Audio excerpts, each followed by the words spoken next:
ባባ እንዴት ነህ? እኔ በጣም ነው የምወድህ። በጣም ወድሃለሁ፣ በጣም አከብርሃለሁ።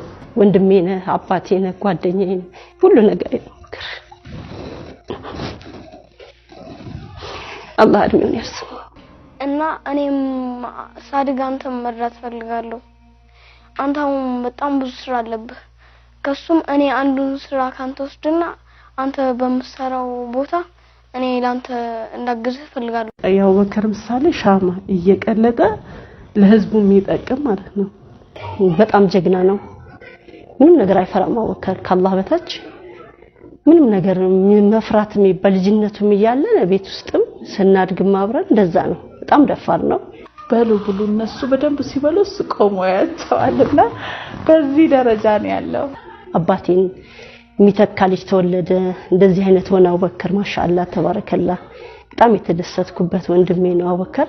እሺ በቃ እሺ በድር በቃ አልልም ቢለኝና ድጋሚ እንደገና ይረሳውና ይላል አቡበክር ነው አሁን